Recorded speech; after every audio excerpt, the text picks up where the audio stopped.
All right, welcome everybody. Today I have a very special guest. We've got Ryan X. Charles, who is the co-founder and CEO of yours.org, an awesome site that I am going to let Ryan talk a little bit more about shortly. But Ryan, before we dive into present day, could you tell us a little bit about your career history and how that has all led up to where we are today? Sure, I'll give you my history in a nutshell. I've always just been a very technical person, liked computers and technology, things like that, was programming since a young age. I became interested in physics and math when I was in college and ended up becoming a physicist for several years. I was getting a PhD in physics. I was very motivated about physics. I thought it was really cool and interesting. I loved researching physics, but it turns out it's not the greatest career path. So I was sort of open to, something new. And switching, my career to something else. And I discovered Bitcoin in early 2011. In fact, I'll just tell the story about this because I remember some of the details, and it's changed my life a lot. So, it's kind of a big deal for me. Yeah. I was just reading Hacker News and I saw an article about Bitcoin, and I finally bothered to actually read an article where I was just blown away that seriously, like, it's possible to have decentralized money. I never even thought that something like that would be possible. So I was just very interested in it and became kind of consumed in researching Bitcoin for a few weeks in early 2011. And for a couple of years, it became just a hobby of mine. And then in early 2011, the Bitcoin community, by early 2013, the Bitcoin community had grown enough that it seemed like a realistic possibility to pursue it full time. So I decided to leave my PhD in physics and just get into Bitcoin, whatever that even meant. I wasn't exactly sure, but it was kind of a bold move for me at the time because people thought I was crazy for leaving a perfectly fine career path in physics for some weird new thing that no one even thought this was, legitimate or anything at the time. But anyway, so that's how I got in Bitcoin. I worked at 3 different companies: BitPay, Reddit, and BitGo. Nice. And I can give more info if you want to know more about that. But basically, I ultimately ended up starting my own company, which is co-founded by my friend Clemens. And the company is yours.org. And so I've been full-time Bitcoin for over 4 years. Well, we're not actually Bitcoin anymore. Now it's Bitcoin Cash. We'll talk more about that. Yeah, we'll talk more about that for sure. Yep. Nice. And so when did you guys form yours.org? Yeah, so the the project itself is actually more than 2 years old now, but the company officially as a company is about 1.5 years old. Yeah. So we've been working on it for a while, and most of the effort of the company was trying to figure out how to use Bitcoin for this. We developed the world's first routed payment channel technology on Bitcoin, similar to the Lightning Network. We do officially claim that ours was the world's first because we weren't dependent on SegWit, so we were able to do mainnet transactions before Lightning, because Lightning is dependent on SegWit, which wasn't actually added to Bitcoin until I forget when exactly at this rate. It was October or November or something fairly recently. Yes. But anyway, so the company's about 1.5 years old, but we didn't launch until just recently, at least not launch for real, because, and we can get into more of the details, but it's very, very hard and complicated to do payment channels. We did have it working. But we had a lot of bugs, and it's really hard to make it user-friendly. So we ended up switching to Bitcoin Cash when Bitcoin Cash launched. So it's the company's about 1.5 years old. Yeah, wonderful. And yeah, we'll go into the technical because that's what I'd love to hear about as well. But I guess moving into the startup world, right? Entrepreneurship, like that's another area as well. Is yours your first startup, or have you had a play in trying out your own companies before or businesses? This is my first actual company that I've started. I mean, I've been surrounded by entrepreneurs since I was in high school. So I've watched a lot of people do things like this, entrepreneurial, starting small businesses and things like that. But this is the first time I've done it, and I'm I guess it depends on how old you are, but I'm either old or young depending on how you look at it. I think I'm kind of old now. So I'm actually kind of old, I think, to start a business, because a lot of the startup companies I see are founded by younger people than myself. But yeah, anyway, it's the first real business anyway. Yeah, like that's an interesting thing that you mentioned because I know that I don't know about now, but on average, most successful business folks actually come out after their 40s. But I know in this particular generation, media-wise, we only ever see the young millionaires and young billionaires, and so it was good to know that a large majority actually came after 40. And I'm 31. And I remember the first time getting into entrepreneurship and startups. There's sort of the fairy tale that you hear about or see, right? But then there's actual real challenges. So, what had been some of the biggest challenges so far in, forming the company and pretty much laying down the train tracks while you're riding the train on them? There have been many, many challenges. I mean, we're still very small, so I think a lot of our hardest challenges are probably still ahead of us. Yeah. I'll say that, first of all, finding a co-founder. So I'm very fortunate that I was able to find, someone who's, exceptionally capable to be, to contribute at every level to this business. I think it's very hard to find someone that can do that. I mean, we haven't had salaries for the entire history of this company. So we are really committed to seeing this through and being as frugal as necessary to make that, to make it happen. Yeah. It's hard to find somebody like that. So that was probably the biggest challenge. That's a very hard, important challenge. Other things are, I'll skip over the technical thing, but the reality is just this would probably be true for most businesses, but you deal with certain external challenges that are kind of outside of your control. In our case, it's just the drama around, the Bitcoin block size and how to scale Bitcoin and what even is the future of cryptocurrency. And I think we underestimated how early we were in the industry. I mean, it's really hard to time these things, but when we started 2 years ago, it was pretty early. Yeah. 2 years ago as a project, as I said before the company officially started. Yeah. But that was very early, and it was very hard to do what we were doing. And it's substantially easier now, but it's still extremely hard. Yeah. So, and being able to survive long enough to sort of make it work. Yeah. I would say things like, one of the challenges, I know it's going to be a lot harder for us, as we take the next steps for us as a business, will be hiring people, finding the right people, the right team to join us. I think it's going to be hard. Yeah. But I think those are all the things so far that it seem like the hardest challenges. Yeah. I'm taking mental notes as well on a few things you talked about. But the idea for yours, how was it sparked? Like what made you just go, yep, this is something that I want to commit myself to? Yeah. So there are, it depends on what you think the idea is, because it's shifted and morphed over time. But the basic sort of idea is that if we could just put like payments inside of a social media app, there are all sorts of things we could do that no one has ever tried before. And we believe we can solve problems like improving the quality of content, eliminating spam and clickbait, things like that, and rewarding people for the work they're doing on social media.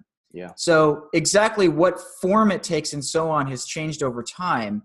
And also, we're not really the original people to even have this idea, because you can see the sort of the sort of like the genesis of the idea a long time ago. In fact, there was a project in the early days of Bitcoin called Witcoin, which I think is the first manifestation of something like this, where you've got like low cost, low transaction fee payment system built into a social app. Yeah. And Witcoin was kind of like Reddit, but where the upvote button was just a tipping button. Yeah. And that was way back in 2011. And that project, I think that was way too early, for one. Yeah. And there's others, history of that project, but that project ultimately died. Yeah. But no one had really given a serious attempt to make this in a mainstream way that would reach a real audience and do it for real. And that's kind of how we see ourselves doing this, where the basic idea is, okay, payments in a social app. Now, how do we configure that in such a way that it actually works, that people actually get paid, that we actually do improve the quality of content, that there is no spam and things like that? Yeah. Those are all the sort of product challenges that we face. Yeah. Of course, I've been showing a lot, increasingly so, a lot more people yours. And when I explain it to them, the sort of line that has worked the most for people to get it or understand is, I say it's like Medium, but instead of, in order to comment or vote, like you're actually paying. And then people will be like, why are people paying? if I can do that for free elsewhere, why are people paying? And like, I have an answer to that, but I'd love to hear your answer as to why you think people are more willing to pay with Bitcoin Cash than, say, any other channel or medium. Yeah, so I mean, the basic answer to that is the best content on our platform actually isn't available for free anywhere else. Because the people that create this content, when you realize, oh my gosh, like I've got something that's actually valuable here and people are willing to pay for this, they don't make it freely available anywhere else. Why would you? I mean, why wouldn't you charge money for that if it has value and people are willing to pay? Now, the highest value content often revolves around being able to earn more money. So for instance, our most successful users are people that are giving valuable information about Bitcoin Cash or other cryptocurrencies and trading information.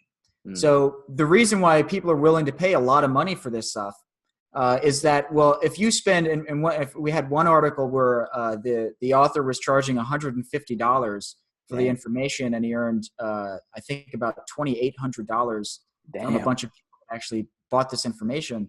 Because from the purchaser's point of view, the information contained inside this article was potentially so valuable that you're going to earn a lot more than $150 for this information. So that's really high value, right? I mean, in fact, we were surprised that anybody would pay $150. I mean, even as the creators of the platform, like, wow, that's actually like way more than we thought. Because we start with micropayments. I mean, originally we thought everything's going to be like 10 cents, 25 cents. It turns out that not everything is 10 cents, 25 cents. Sometimes things can be way more, and everybody still wins in this situation, assuming it's legitimate and that it's not like a fraud or something like that, which we believe in this case was legitimate. But it can be anything. And so the reasons why people pay can be everything. So sometimes you just want to support the author. Sometimes you want to earn more money. Sometimes you just want to see what's behind the paywall. We also create mechanisms to earn money for everybody inside the app. So for instance, you can earn money from voting because the voting button pays all earlier voters. So if you're good at voting. Really? Did not know that. Yes. Nice. So you can earn money by being good at voting on content. So there are a lot of reasons. I mean, here's another way of looking at it. I mean, look, people pay for stuff in the real world all the time. Why should the internet be any different than that? I mean, the reasons why people pay for things on our app are the same reasons why they pay for things in the real world. Sometimes you go to a store and you buy something because the only way you're going to get it is to pay money for it. Sometimes you give someone a tip because you like them and you want to support them.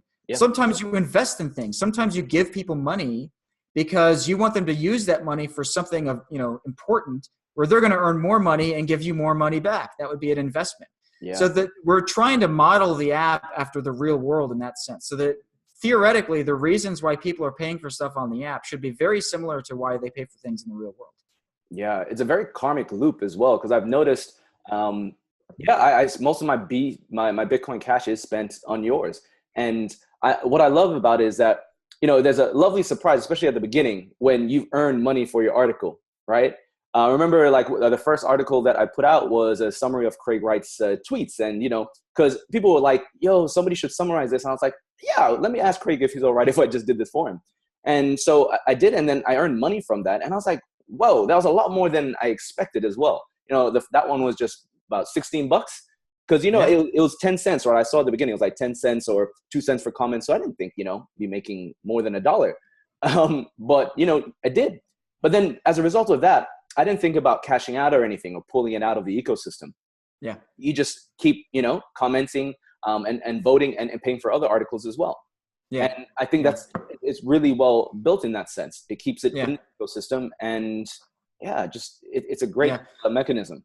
Absolutely. So, I mean, let me just follow up on that, because one of our strong influences is Reddit. So I worked at Reddit. I joined Reddit in 2014 as the cryptocurrency engineer of Reddit. I worked there from 2014 to 2015. It's a long story. I reported to Yishan. Yishan was the CEO of the company. And Yishan hired me as this cryptocurrency engineer, thinking we're going to do something like this on Reddit, because gosh, it sure would be powerful and cool if, like, Reddit, which is this massive, diverse community, had some type of monetary system built in so that you could have something like this. And it seems like what you really need ultimately is to have a real economy. Yeah. Where it's not like it's just consumers putting money in and then creators taking money back out.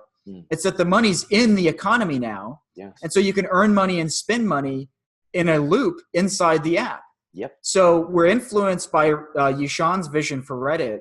Also, just a lot of the discussion early on in Bitcoin, it's like people could see how useful this technology is. How do you actually use it?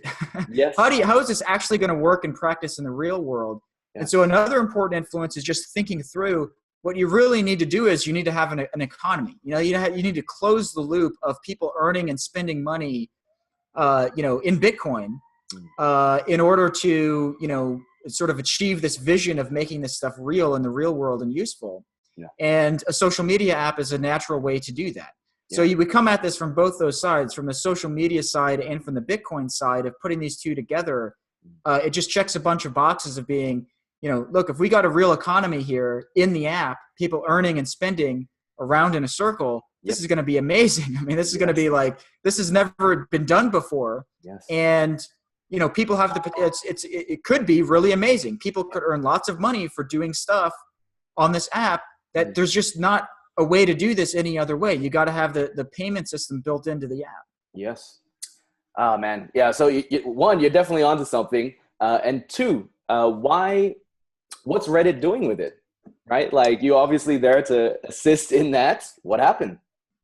Yeah, so what happened with Reddit was basically, it's kind of sad. It's a giant missed opportunity. So I joined Reddit, and I reported to Yishan, the CEO, and Yishan was under fire for various reasons. Under fire in the sense of there was just a lot of drama going at the company. Yeah. I don't even really remember anymore because at this rate, that was more than 3 years ago that I joined the company. Yeah. But there was a lot of drama revolving unusual random events that just kind of clustered together and created a sort of disaster after disaster at the company. There was drama involving the content on the platform, involving censorship of the platform, involving the internal company drama, just all sorts of things that converged, in a short period of time. And so Yishan resigned from the company because he said he was just exhausted dealing with all of this, all the drama. Yeah. And Ellen Pao took over as CEO. Ellen Pao was under fire for just other, reasons. The drama just kind of continued. It's hard to explain without just explaining drama. But it was just all sorts of things that occurred at the company and in the community that were bad and that were just kind of a coincidence that they occurred in a cluster like this. So when Yishan left and Ellen took over, the new leadership had their hands full with all sorts of things like changing the direction of the company, fixing all these problems with the drama, and they didn't have the time or the patience for doing some unusual cryptocurrency project. So they shelved the project and it became sort of just delayed. And I think the last word from them officially was that they still plan to do everything they said they were going to do, but it's still just kind of paused. Yeah. So it's indefinitely paused, and I haven't heard anything. And people will ask me things like, what is the latest status or so on. But I don't even have any connections at the company anymore because, for other reasons, so many of the people I knew at the company left in the midst of all this other drama going on, so I don't even really know. I'm not sure, what the status is, other than to say that as best I can tell, based on public information, it's indefinitely shelved. Damn, man. it sounds very similar, right, to their forums in terms of the activity that take place in the Reddit forums, especially the Bitcoin Reddit forums, right? That might be a good segue. The politics and the dramas in the Bitcoin world.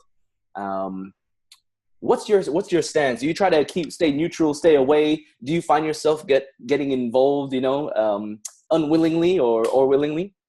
That's a great. So look, for a long time I was neutral on this whole issue because I started to detect probably as early as certainly at least by 2014 and maybe even as early as 2013 that there is some type of emerging disagreement in the Bitcoin community. Yeah. about what would ultimately result in basically a fork of the entire community now on basically two entirely separate blockchains. Yep. Pretty much. Yep.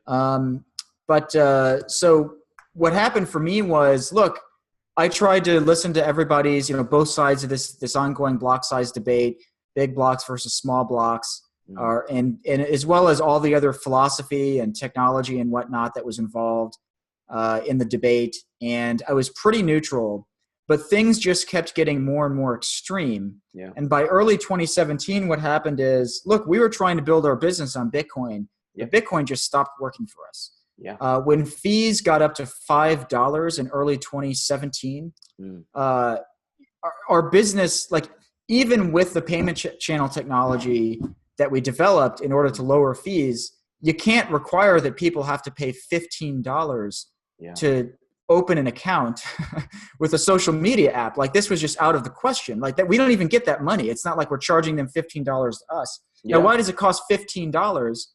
Well, what seems to be lost for some people in the issue around Lightning and all this is that, look, I mean, Lightning doesn't happen for free. I mean, you actually have to open and close these payment channels, and this requires on-chain transactions. A channel to open it and close it requires at least 3 transactions: the funding transaction, the commitment transaction, which is the channel itself, and ultimately a spending transaction, which closes the channel. So if fees are $5 per transaction, that's about $15. And fees right now on Bitcoin, I don't even want to look it up today, but they've exploded in the past few days. It's actually a lot more than $5 per transaction. I think it's more like 15 or 20 right now. It's extremely high. So that a channel would be, in fact, let me just double check as I'm saying this, because I don't want to give inaccurate information here. Let me check. I'm going to go to bitcoinfees.info. And currently it says the average transaction to get in, I'll be generous and say the 6 block one currently is $11. So that means if you want to get your, you want to be able to open your channel 6 blocks from now, the fees that you're going to pay are going to be about $11 per transaction. So that means the cost of the channel is about $33. So if you think through the math of this, if it costs $33 to have the channel, you certainly have to fund the channel with a lot more money than $33. That is to say, look, payment channels, again, nothing's free here. You got to put money in the channel that you can't use for any other purpose. So if the fees are $33, what are you going to do with this channel? If you're primarily a consumer and the money is going to go outwards from you to other people, well, that means imagine you put in $330 into the channel and then spent it, and then the average cost is $33 for the transaction fees. That means the average percentage fee is 10%, which is pretty high by almost any payment system standards. So you really have to put more than $330 in there. You really want to put more like $1,000 for the fees to be acceptably low and competitive with PayPal, which would be more like 3%. So $1,000. So it's not only are the fees high, but you got to put a lot of money in the channel. $1,000, which a lot of people don't even have $1,000. I mean, like our prospective users, for instance, do not necessarily have $1,000 even available to load up on something like this. So anyway, Bitcoin just stopped working for us, and so it got to a crisis stage in early 2017. So what happened from my point of view is, it's like, look, I don't have a choice but to sit back and be passive about this anymore. I have to be vocal and make sure that technology exists that solves the problem for our business, or myself and our prospective users are just not going to be able to do it. Like, it's just not going to work. So I became more vocal at that time. So I've been pretty vocal for probably approximately the past 9 months or so. I've been tweeting about this issue. I've been writing articles about it. We're extremely public about why we believe what we believe. What we believe is, even with Lightning Network, you need to keep the on-chain fees low, or it's not going to be useful as a payment system. Now, this whole debate revealed, this diverging philosophy in the Bitcoin community. A lot of people do not care whether it's ever used as a payment system, even with Lightning. And so, okay, well, that's fine, but that definitely doesn't work for our use case. So we have no choice but to pick something else. So we operated on Litecoin for a while because Litecoin, until Bitcoin Cash existed, was our best option. Yep. Bitcoin Cash is better for a lot of reasons, but the number one reason is basically that it has even lower fees than Litecoin. Oh, so really? the fees on Bitcoin Cash, this is also glossed over in the debate a lot, but this is really important. The fees on Bitcoin Cash are less than 1 cent. Fees on Litecoin, actually, this is another thing where I don't have a handy tool to look this up immediately, but fees on Litecoin are probably about 15 cents right now because I know the price is about $150. And the Litecoin relay fees, I think they're planning on changing this, but last I tested it, it was 0.001 LTC per transaction, which comes out to be something like about 15 cents right now. So 15 cents doesn't work if you're making 10 cent or 1 cent payments. But if the fees are less than 1 cent, like it is on Bitcoin Cash, then you can do that. So the lower fees on Bitcoin Cash, the fact that we don't have to use payment channels, which radically reduces the complexity of our software, is really important. We were spending almost all of our time making the payment channel stuff work, and it worked. But like I mentioned earlier, it had bugs, and this stuff is really hard to fix. It has problems it's really hard to make it user-friendly. Like the user doesn't know what a channel is. Like they just want to send and receive money. Exactly. So how do you how do you manage that for the user so that it feels like they're just sending and receiving money? It's really, really hard. So anyway, that's sort of how we ended up on Bitcoin Cash, and that's why I'm vocal about it and now I'm going to keep being vocal. Because we need to make sure that the platform and the technology that we're using continues to function for our business and for our users. So we consider ourselves blockchain agnostic. We use Bitcoin Cash right now because it's the best technology for us. But we're going to keep using whatever's the best technology for us. And we're going to try and make it work on Bitcoin Cash because it would be bad to have to switch. It's hard. I mean, especially now that we got a lot of money on the platform, the users have money. We can't just press a button and switch. So we're going to try and make it work with Bitcoin Cash. But, our being vocal is sort of a key part of this. Like we just can't let this happen again where, this philosophical divide blew up in some of our faces. So for basically any business that depends on the payment system functionality of Bitcoin has a huge problem right now. And the bigger the business is, the harder it is to switch to something else. So anyway, so that's, I am vocal. I'm going to continue to be vocal to make sure it continues to work, to make sure that we have technology and we have a platform that works for our business and for our users and for us.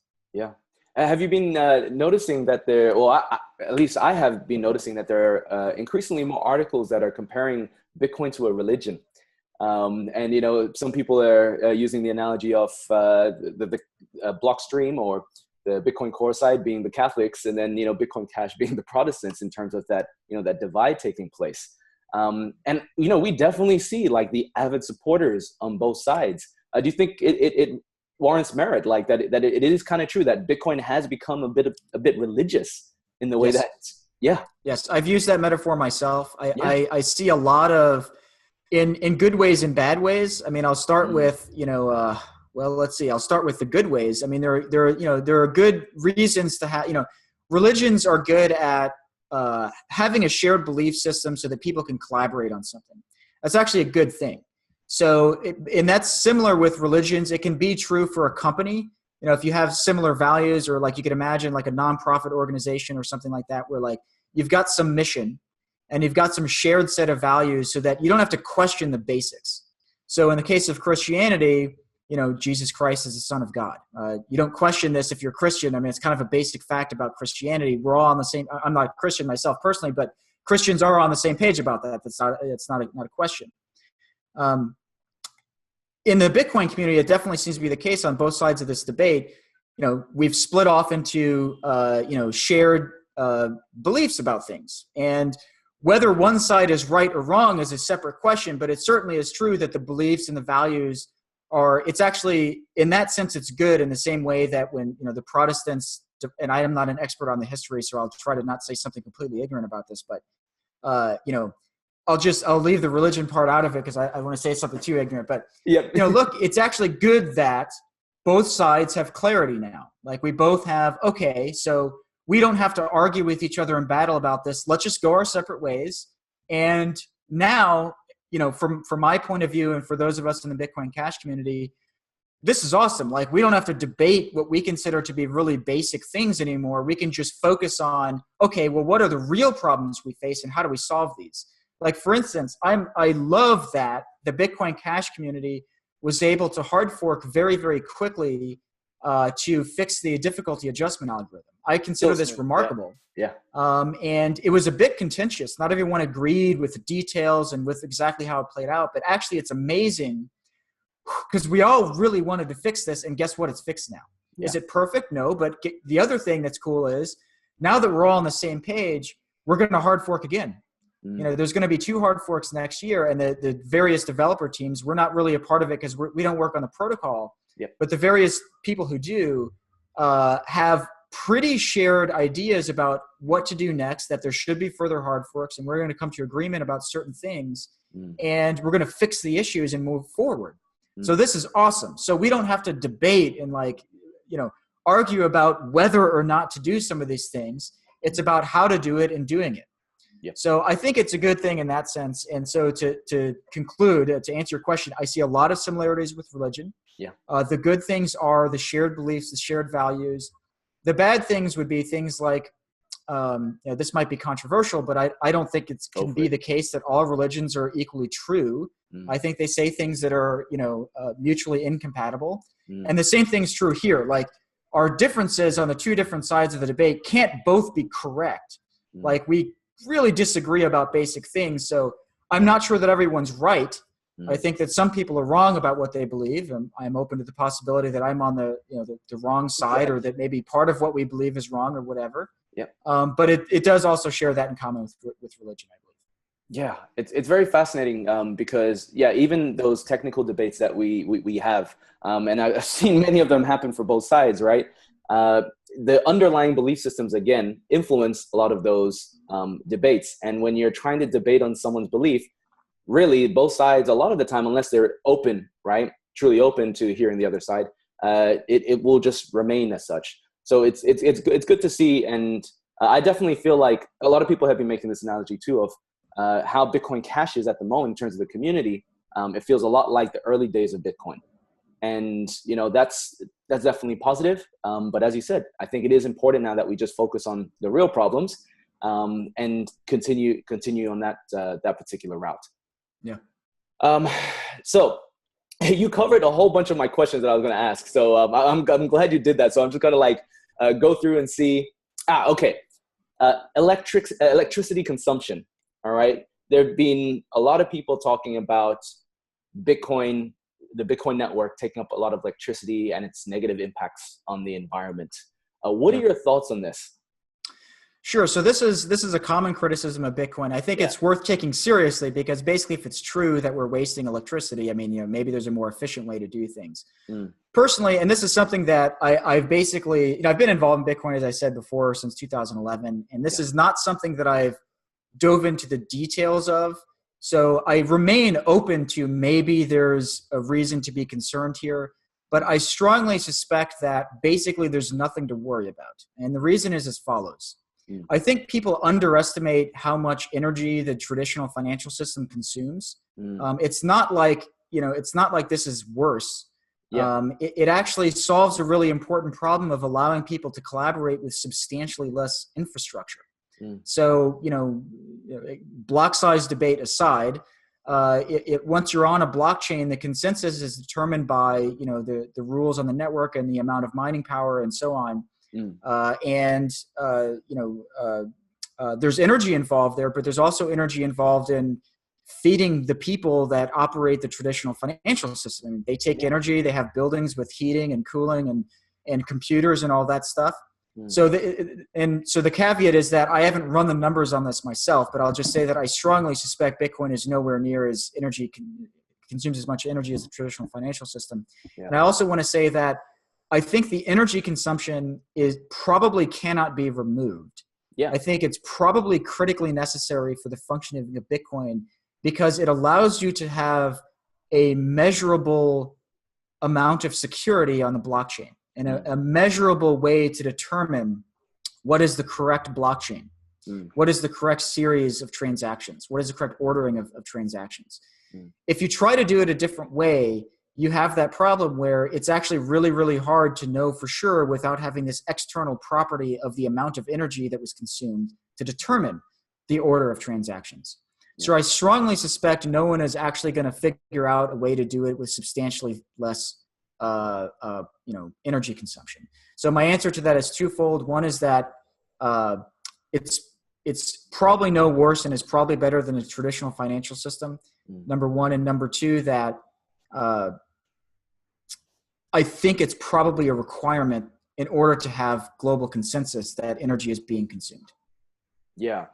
And to top that off as well, I think a lot of folks, I remember there's always an argument against, right?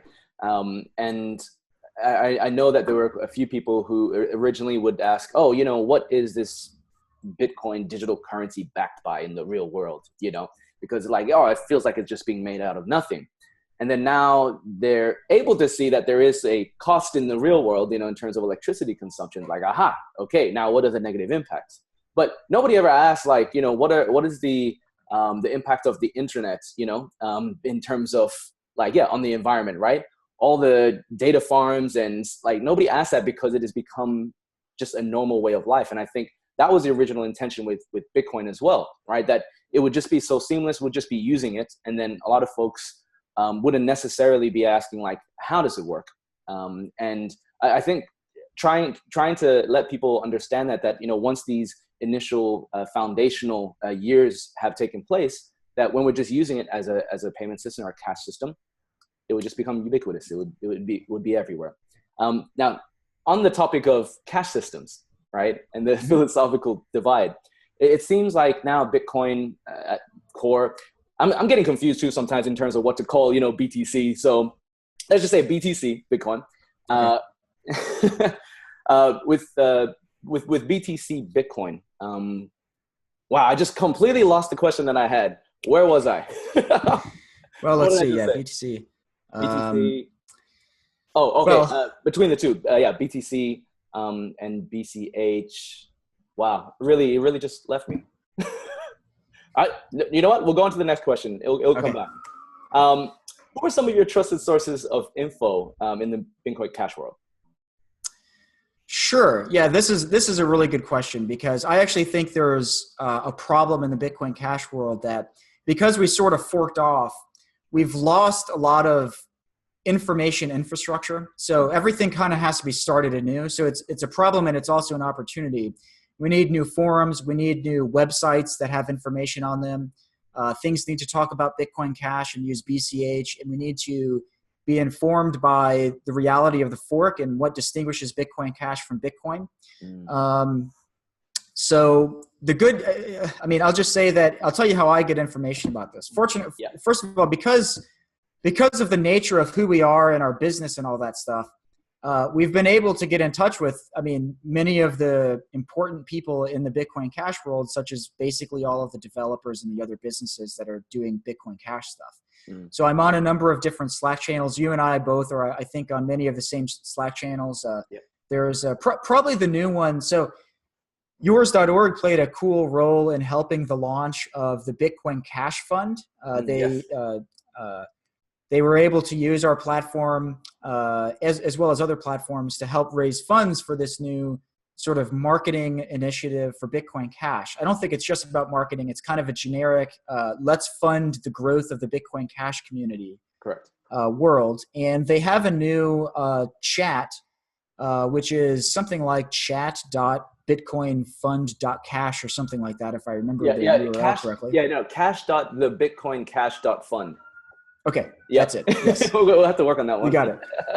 So that one, hopefully, we now have a chance to really rally, the Bitcoin Cash community. And these are all people that how do we help this new community and this new technology out and this new currency? How do we drive adoption? What problems are there that need to be solved? And plus, there's now an actual fund which can fund things. Yes. So that's good. Yep. So that all really has to be developed, to be honest. A lot of things there's no equivalent of what was Bitcoin.org anymore. We need a new something like that. There's Bitcoin.com, but that's not really the same. It's not. It's not really a community thing. Bitcoin.com is a business. Yeah. We need things like that. So I would look at it like an opportunity, like anybody interested in Bitcoin Cash. There's a lot of basic stuff that has to happen. There's basic information we need to have. There's all sorts of material that has to be put together to help people adopt Bitcoin Cash, to help people develop Bitcoin Cash, that type of thing. So sadly, I can't point anybody to any particular one resource other than just, I think the Bitcoin Cash Fund has the best chance here to be a focal point of the new communication and information for Bitcoin Cash. Yeah.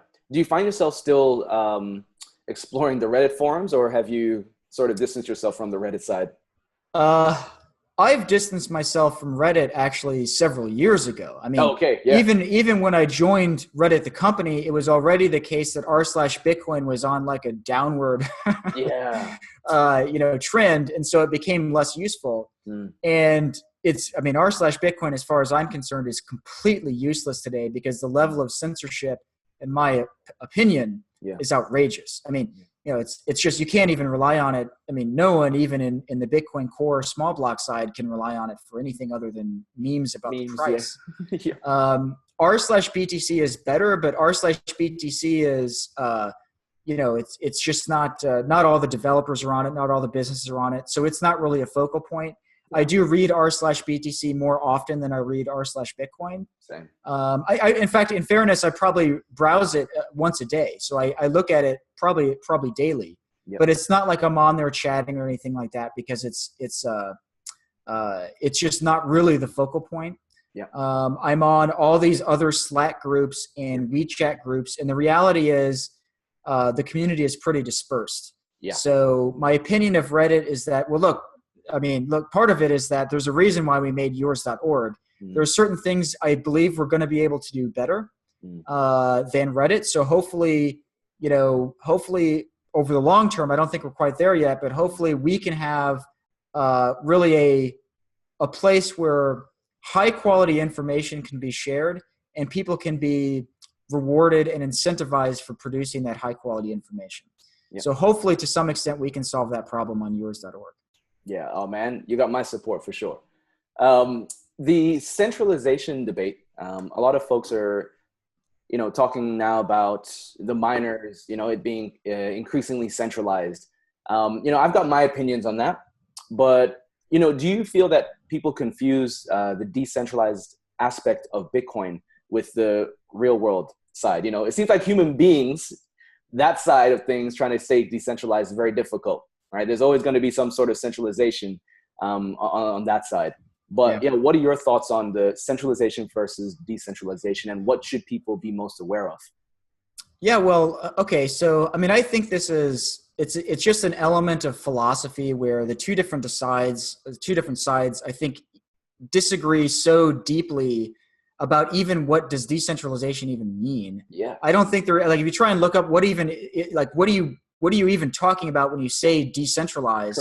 There isn't even like a definition that you can refer to that everyone is even using. Like, what does that actually mean? On the small block side, and I don't mean, this is plainly the case based on this conversation, but just as an additional caveat that I certainly don't pretend to speak for their side. I disagree with them and I'll do the best I can, but I think they think it's very important that lots of people run a full node. That seems to be what they mean by decentralization, that people are running a node and validating all the transactions. I don't regard that as being critically important. I think I value decentralization in the sense of a market, that everybody has an opportunity to, operate in a manner that is in their own interests and profit themselves in such a way that the system itself is not under any one person's control and cannot be taken down and cannot be censored. But it doesn't mean that everything is distributed evenly across all participants. It doesn't mean that mining power has to be distributed equally.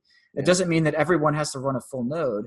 In fact, I frankly expect it to be the case that some miners are going to be substantially better than others. That, in the same sense that, look, I do almost all of my shopping on the internet from Amazon. Does that mean the internet is centralized because commerce is going through Amazon? Exactly. I don't think so. Everybody has an opportunity to run a business just like Amazon does. I choose to use Amazon because they're really good. They've outcompeted almost all other online retailers. Yeah. And so that's why I use Amazon. I think they're excellent at that. And I'm going to continue to use Amazon. And so some people would say that that's centralized because there's all this commerce going through Amazon, but it's decentralized in the sense that the market's decentralized. Yes. It doesn't mean that, everything goes through Amazon. Amazon creates opportunities for other people. The fact that Amazon handles my online commerce means I don't have to worry about it. I can go do other things. I can start yours.org. And so the economy as a whole is pretty freaking decentralized. It means, no one can take down the economy, right? I mean, it means like all these people are doing different things and fitting this piece of the economy here, and it functions in a pretty decentralized way.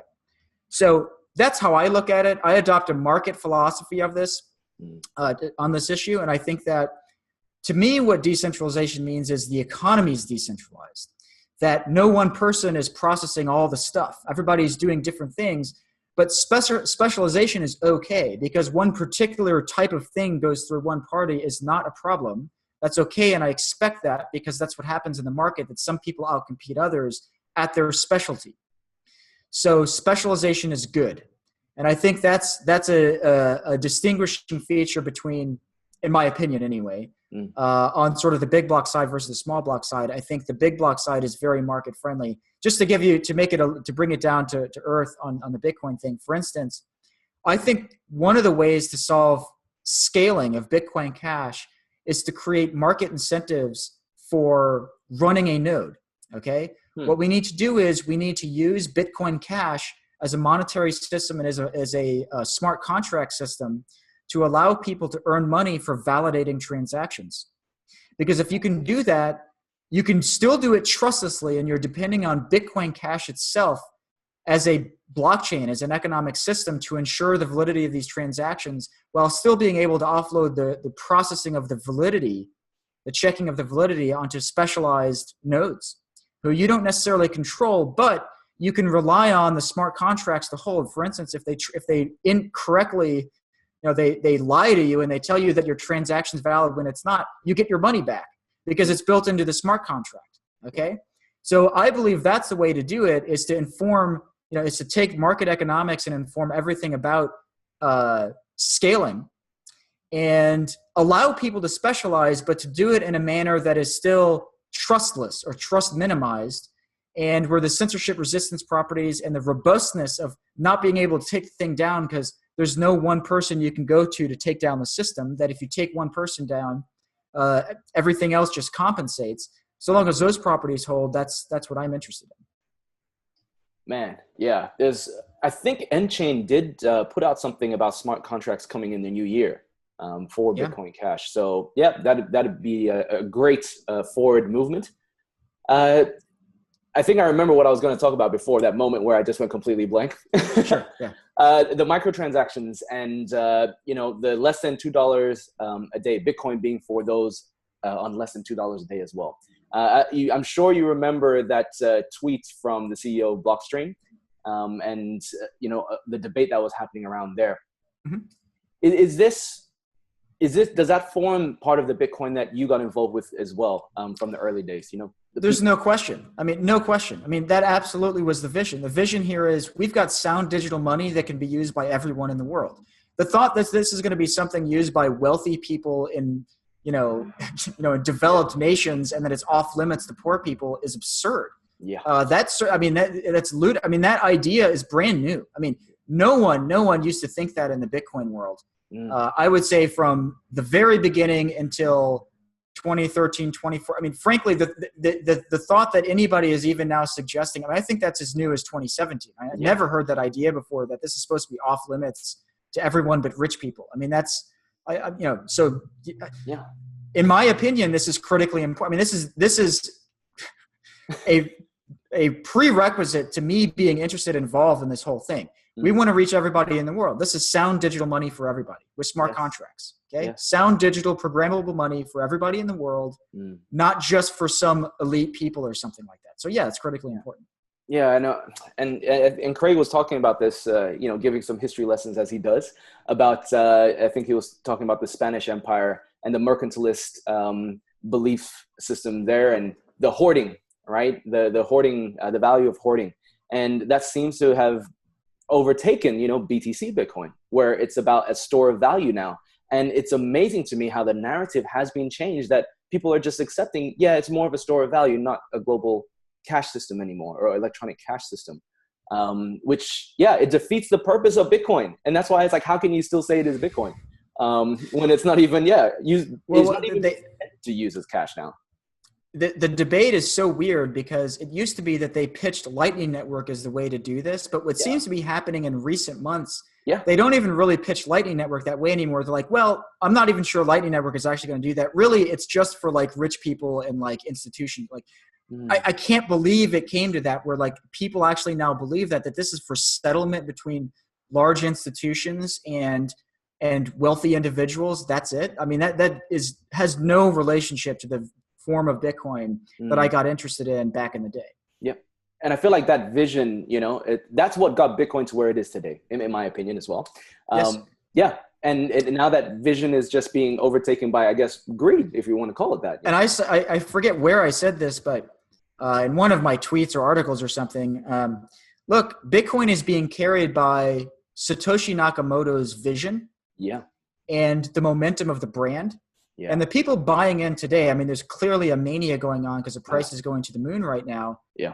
The new version of Bitcoin, like, people think it's the stuff that they were talking about 2, 3, 4 years ago. It's not like that anymore.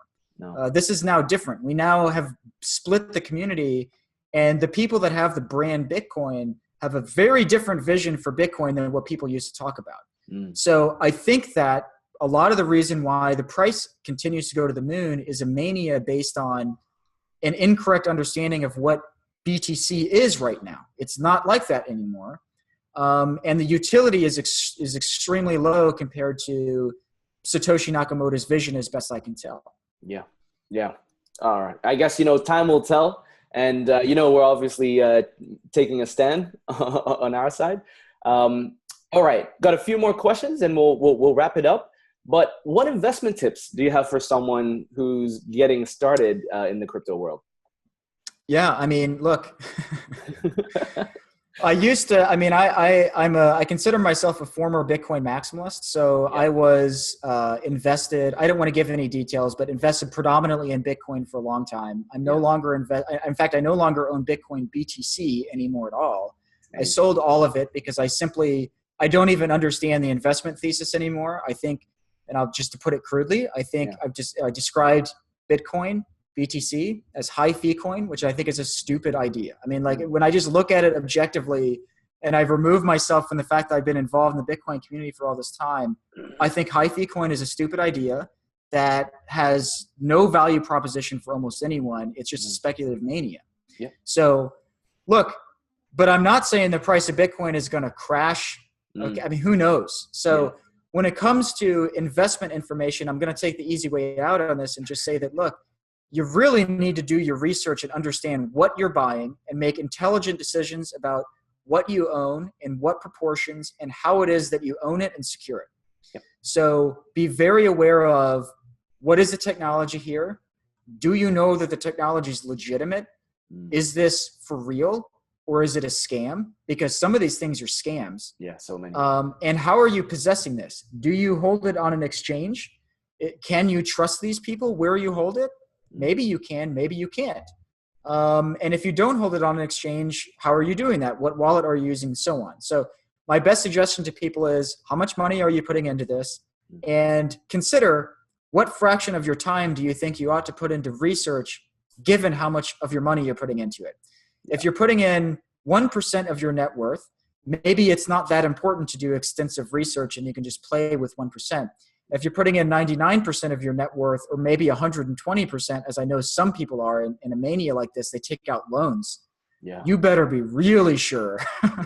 You better be dedicating overtime to researching this stuff and being absolutely sure about what it is that you're investing in. So the answer here is, and I adopt this philosophy for a lot of things, but you have to take responsibility for yourself and do research. So if you do that, there are a lot of gains left to be made. I mean, I still think we're in the early days. Just make sure that you have responsibility and you do the correct amount of research to make sure that you know what you're getting into and that you place your bet accordingly. Yeah. What are you most excited about in 2018?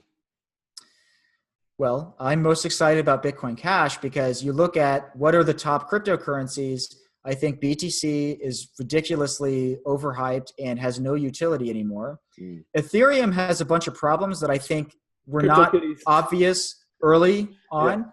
But yeah, CryptoKitties. I think Ethereum has scaling problems. I think they have a lot of problems that they're encountering those problems right now. And I think that, the reality is Bitcoin Cash is currently the best payment system. And I also think that payments are, for some weird reason, have become devalued in the cryptocurrency community.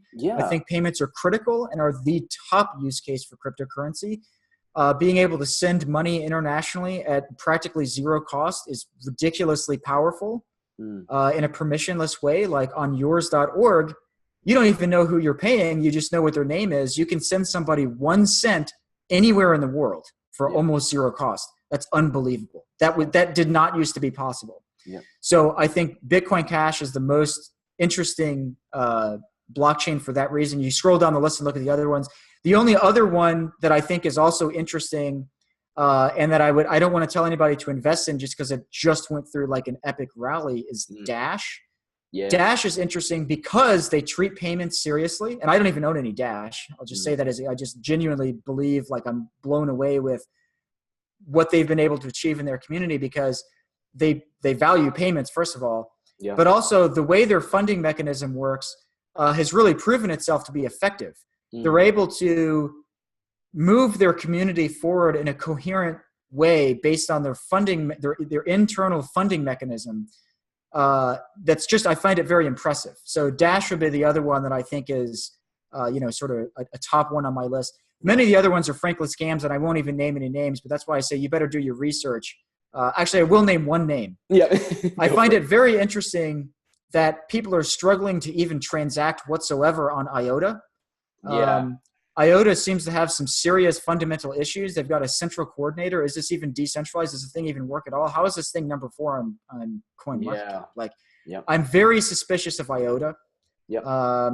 So yeah, I would say the top one's Bitcoin Cash number 1, Dash number 2. I am interested in Ethereum. I just think that they are going to, they're reaching the limits of, like, they now have fundamental problems ahead of themselves that they haven't quite solved yet. So we're in a period of uncertainty for Ethereum. I have confidence that they'll figure out how to solve it though, long term.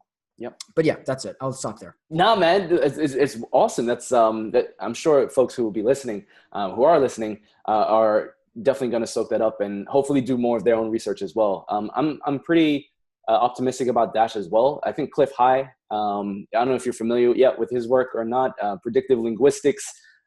He's most known for being able to time a lot of his predictions quite well, quite accurately. And he also, based on his predictive linguistics, said that Dash will live up to its name around February, March.